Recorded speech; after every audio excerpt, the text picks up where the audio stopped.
Andreessen Horowitz, aka A16Z, is a venture capital firm that backs bold entrepreneurs building the future through technology.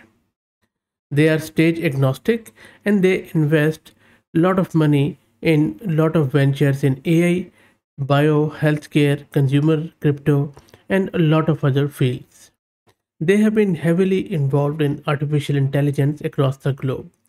That is why whenever they publish something, it is quite reputable and trustworthy. They have recently released this list of top 100 generative AI consumer applications, and it is quite surprising. In this video, I am going to share with you their findings, just a glimpse of it, and I will also drop the link to this blog post in video's description so that you can read it in detail. They also did release a similar list 6 months ago, and it is quite surprising but expected that after 6 months, most of the companies have changed and a lot of new companies have appeared in the list. So, what they did 6 months ago, they did a deep dive into the web traffic data to separate out the signal from the noise, and they ranked in this list the most popular generative AI applications and products based on their monthly visits and also on the basis of some other matrices. For example, if you look at this data, these are the top 50 Gen AI web products by unique monthly visits. And this data is from January 2024. And what they found was really surprising that over 40% of the companies on this new list, which is in front of you, are new. The last list was in September. So how impressive and how I should say revelatory it is, because most of these companies no one has ever heard of them before. Now, in their original analysis, they first ranked companies according to web traffic. So now, in this one, they have split the web and mobile generative AI products into separate lists, and I will also show you. For instance, if you look at this list, ChatGPT is still number one, which is expected. Gemini has jumped to number two, and then Character AI is already there. But then, if you go through this list, most of the apps or products are AI friendship related, AI girlfriend friendship related, companionship related. At number 15, you see Spicy Chat, and then Crush on AI, lot of others, and then most of the others are related to entertainment, such as music generation, image editing, or maybe video editing, video generation, that sort of stuff. So other than ChatGPT, Gemini, and few others, um, productivity related or real world business solving applications, I still think the representation is a bit low here. Anyway, so these are the top 50 ones, as you can see on your screen. Also, the data reveals several noteworthy trends around new and expanding technologies. There are few companies which are related to AI investment, and also their pattern of engagement is quite nice. So if you see that in this next one, we have only mobile apps by monthly active users. Again, ChatGPT as the number one. Very surprisingly, Microsoft Edge is on number two, which is really some, I think, alarming thing for Google should be. And then very surprisingly, we have this photo math, amazing, at number three. And then there are a lot of other entertainment, dating, AI friendship related applications which you can see. And then we also see some of the AI assistants like Copilot and AI chat assistant. They are also listed here.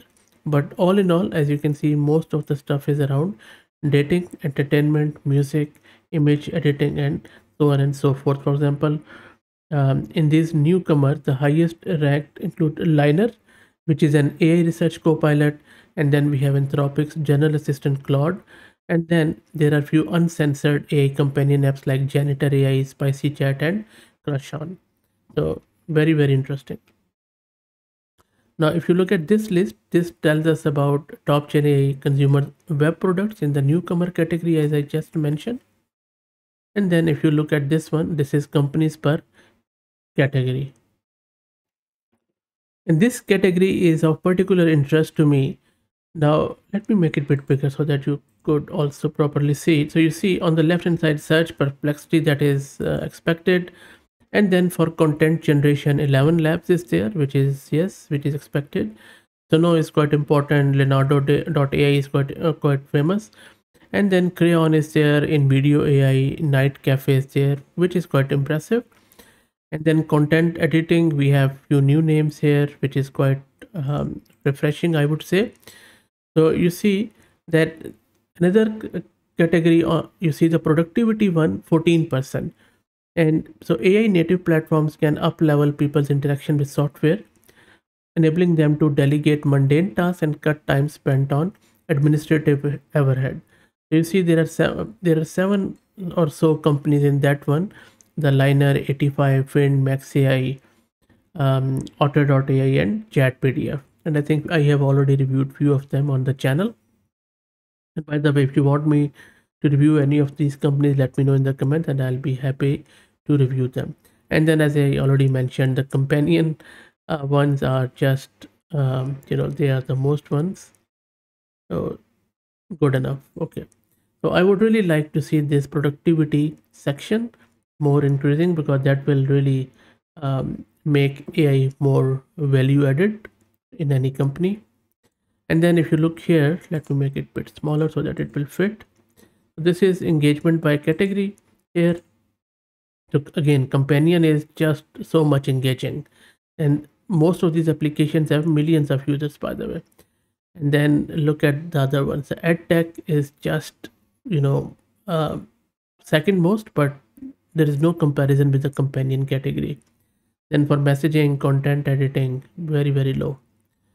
And then we have web products with uniquely monthly visits. Most of it around revolves around ChatGPT and Gemini, and rest of them are just trundling along.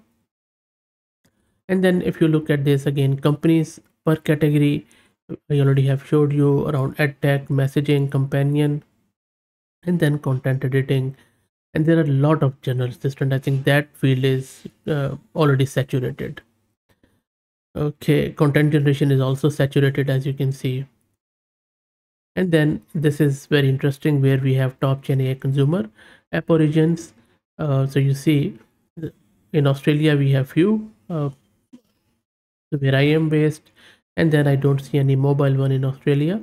But and then most of it, as you can already see, that it is scattered across the world. We have here in Europe a lot, some of them in India. US is, you see that purple is quite large purple circle, seems like Silicon Valley to me. And then also some of them are on the east coast of US. So all in all, really interesting findings, because having an AI company these days might seem niche, but you can see that the predominant use cases are already been taken already, for companion, for assistants, for chatbot, for extension. There are a lot of stuff. If you're looking to create a company around AI, think of something new. Go through this website, just see which categories or fields or disciplines are still undersaturated, and then target them. No need to build another chat assistant or image editing application. So that's it, guys. I hope that you enjoyed it. Really good work by Andreessen Horowitz, as usual. Amazing company, really like them. If you like the content, please consider subscribing to the channel, and if you're already subscribed, then please share it among your network, as it helps a lot. Thanks for watching.